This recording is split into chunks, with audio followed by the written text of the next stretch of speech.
Assalamualaikum warahmatullahi wabarakatuh. Bersyukur kita kepada Allah dengan mengucapkan Alhamdulillahirabbil alamin, serta berselawat kita kepada Rasulullah dengan mengucapkan Allahumma sholli wa sallim wa barik ala Muhammad wa ala ali Muhammad. Pada kesempatan ini kita akan membahas surah Al-Baqarah ayat 3 yang berada di tafsir Shawi. Tafsir Shawi ini karangan Ahmad As-Shawi Al-Maliki. Tadi saya sebut surah Al-Baqarah ayat 3, yaitu surahnya atau ayatnya Bismillahirrahmanirrahim. Alladzina yu'minuna bil ghaibi wa yuqimuna as-salata wa mimma razaqnahum yunfiqun. Ini dicetakan Al-Quran Indonesia berada pada posisi ayat 3. Tapi pada cetakan Arab Saudi dia berada pada posisi ayat kedua. Kenapa berbeda? Karena cetakan Arab Saudi Alif Lam Mim Dzalikal Kitabul itu terhitung satu ayat. Tapi pada cetakan Indonesia Alif Lam Mim terhitung satu ayat, Dzalikal Kitabul la raiba fihi sampai ayat berikutnya itu sudah ayat kedua. Dan ayat yang saya bacakan alladzina yu'minuna bil ghaibi itu sudah masuk ayat ketiga pada cetakan Al-Quran Indonesia. Itulah sebabnya dia di posisi ayat ketiga. Langsung saja, alladzina yu'minuna bil ghaibi yasdikuna. Orang-orang yang beriman, yasdikuna, mereka membenarkan, bil ghaibi, terhadap hal-hal yang gaib, bima ghaba anhum, dari hal-hal yang gaib dari mereka, maksudnya dari orang beriman, minal ba'si wal jannati wan nar, yang gaib dari hari berbangkit, gaib dari surga, dan gaib dari neraka. Orang yang beriman wajib membenarkan bahwa hari berbangkit, surga, neraka, orang beriman wajib percaya terhadap hal-hal yang gaib. Surga, neraka, hari berbangkit itu masih hal yang gaib. Tidak real di mata kita, tidak nyata di mata kita, tapi kita wajib beriman bahwa hari berbangkit pasti ada, hari kiamat pasti ada, surga, neraka juga pasti ada. Kita wajib beriman. Lanjutan ayat, wa yuqimunas shalah. Orang-orang yang beriman mereka mendirikan sholat.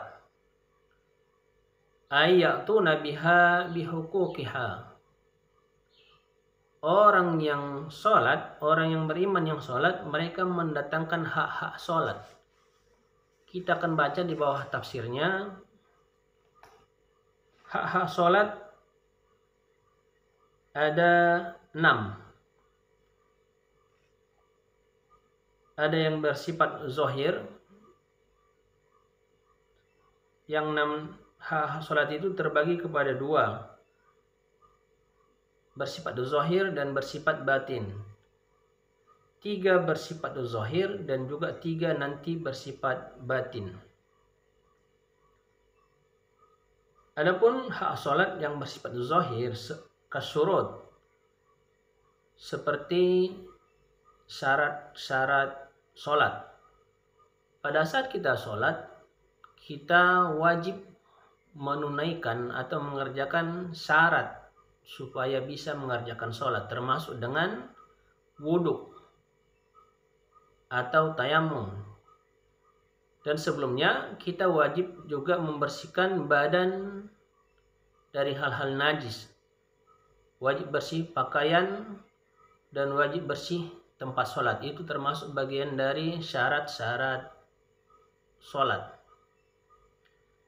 Dan itu termasuk sifat sholat atau hak sholat yang wajib kita penuhi, yang supaya sholat kita bisa diterima oleh Allah, kita wajib bersih badan, pakaian, dan tempat.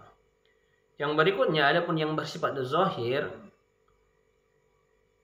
wal adab sholat, termasuk pada saat adab berpakaian. Pada saat sholat kita, bagi laki-laki, terkhusus bagi laki-laki, kita sah melaksanakan sholat hanya menutup antara pusat dan lutut. Tapi itu kurang adab. Padahal dalam keseharian kita sering berpakaian rapi pada saat menghadap Pak Camat, pada saat menghadap bupati, pada saat menghadap wali kota, pada saat menghadap gubernur, pada saat menghadap presiden. Kita termasuk orang-orang yang selalu berpakaian rapi, berpakaian sopan dan rapi. Selayaknya lah pada saat kita menghadap kepada Allah, kita harus lebih rapi kepada Allah dibandingkan pada saat menghadap kepada manusia. Karena kita harus mengagungkan Allah, termasuk pada saat menghadap kepada Allah dengan cara berpakaian. Begitulah cara kita menghargai Allah atau menghormati Allah atau mengagungkan Allah. Yang berikutnya wal arkan. Adapun hak sholat yang bersifat zahir, termasuk rukun-rukun sholat yang wajib kita penuhi. Termasuk rukun sholat yaitu niat, takbiratul ihram, baca al-fatihah, ruku', i'tidal, sujud dan lain sebagainya, salam dan tertib. Itu bagian dari rukun-rukun sholat. Kalau mazhab Syafi'i rukun sholat sekitar ada 13, walaupun ada yang memahaminya ada yang 14, bahkan ada yang 17. Mayoritas orang memahami bahwa rukun sholat mazhab Syafi'i 13. Itu semua wajib kita penuhi atau wajib kita kerjakan pada saat pelaksanaan sholat. Itulah tadi hak sholat yang bersifat zahir ada 3, yaitu wajib memenuhi syarat. Yang kedua wajib memenuhi adab. Yang ketiga wajib memenuhi rukun-rukun sholat. Itulah hak sholat yang bersifat zahir. Adapun yang bersifat batin wal batiniyah kal khusyuk. Dan adapun hak sholat yang bersifat batin, khusyuk, wajib khusyuk dalam sholat. Banyak orang memahami bahwa khusyuk adalah hadirnya hati pada saat pengerjaan sholat, pada saat pelaksanaan sholat. Tetapi ada juga yang mengembangkan lebih dari itu, termasuk Syekh Mu'min bin Ali Rohum. Pada saat kita belajar sama beliau mengatakan bahwa khusyuk itu adalah lidah kita ini atau mulut kita, lisan kita mengucapkan bacaan-bacaan sholat, termasuk membaca ayat atau bacaan-bacaan sholat. Pikiran kita fokus terhadap bacaan, dan telinga kita mendengarkan bacaan, hati kita membenarkan bacaan yang kita baca. Saya ulang, khusyuk itu adalah lisan kita membaca ayat atau membaca bacaan sholat, pikiran kita fokus terhadap bacaan, hati membenarkan bacaan, telinga mendengarkan bacaan, sekaligus lisan, pikiran, hati, telinga kita hadapkan, kita arahkan, atau kita tujukan, kita laporkan kepada Allah Subhanahu wa Ta'ala.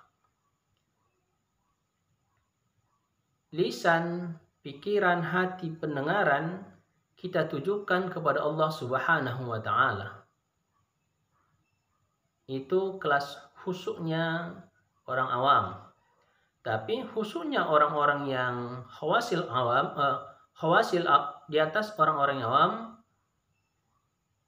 kelas khawas atau kelas khusus, lisan, pikiran, hati, telinga yang ditujukan kepada Allah, dia akan menambah bahwa setiap lisan, setiap bacaan yang terbaca, setiap bacaan-bacaan sholat itu, dia munculkan rasa cinta, dan rasa cinta, pikiran, dan pendengaran itulah yang ditujukan kepada Allah Subhanahu wa Ta'ala. Muncul rasa cinta pada saat pelaksanaan sholat kepada Allah Subhanahu wa Ta'ala. Setiap ayat dimaknai dengan rasa cinta. Setiap bacaan sholat dimaknai dengan rasa cinta kepada Allah Subhanahu wa Ta'ala.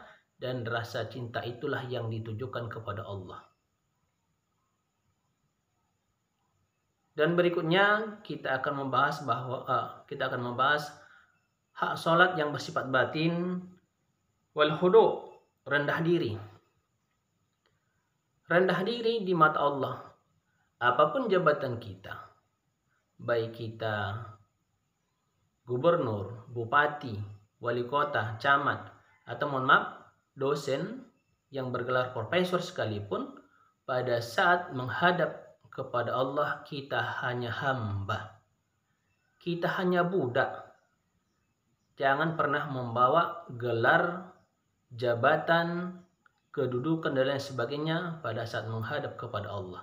Pada saat kita sholat, walaupun kita punya pangkat jenderal, walaupun kita punya jabatan presiden atau gubernur, wali kota, bupati, camat, dan lain sebagainya, pada saat menghadap kepada Allah, semua jabatan kita tidak boleh dibawa kepada Allah. Maksudnya apa? Pada saat kita sholat, apapun jabatan kita yang ada hanya, ya Allah, saya ini hanyalah budakmu ya Allah. Ya Allah, saya ini hanyalah hambamu ya Allah. Yang pada saat kamu saya suruh sujud, saya akan sujud ya Allah. Itu yang muncul pada saat kita sholat. Jangan pernah bawa jabatan kita kepada Allah. Karena apapun kita, siapapun kita, semulia apapun di mata manusia, pada saat menghadap kepada Allah, kita hanyalah hamba.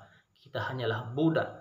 Yang pada saat budak disuruh oleh tuannya, pada saat kita disuruh oleh Allah, yang ada hanya sami'na wa ata'na. Ya Allah, kami dengar dan kami patuhi.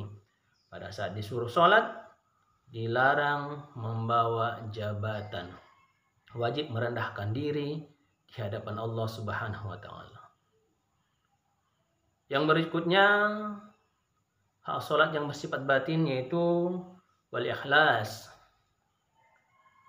Pada saat sholat, kita wajib ikhlas. Ikhlas ini sebenarnya tidak mengharap pahala. Walaupun sebenarnya sebagian ulama menganggap bahwa khusus kelas awam atau kelas biasa, ikhlas sholat boleh mengharap pahala. Ikhlasnya boleh mengharap pahala. Tetapi secara tasawuf, pada saat kita sholat, kita tidak dianjurkan mengharapkan pahala. Yang kita harapkan hanyalah ridhonya Allah dan cintanya Allah kepada diri kita pada saat kita menghadap kepada Allah. Ya Allah, saya sholat mengharapkan ridhomu ya Allah. Ya Allah, saya sholat mengharapkan cintamu ya Allah. Kita wajib ikhlas, tidak boleh, bahkan dianjurkan kita tidak mengharapkan pahala. Yang kita harapkan hanyalah keridhaan Allah kepada diri kita. Demikian mungkin, semoga bermanfaat. Billahi taufiq wal hidayah. Wassalamualaikum warahmatullahi wabarakatuh.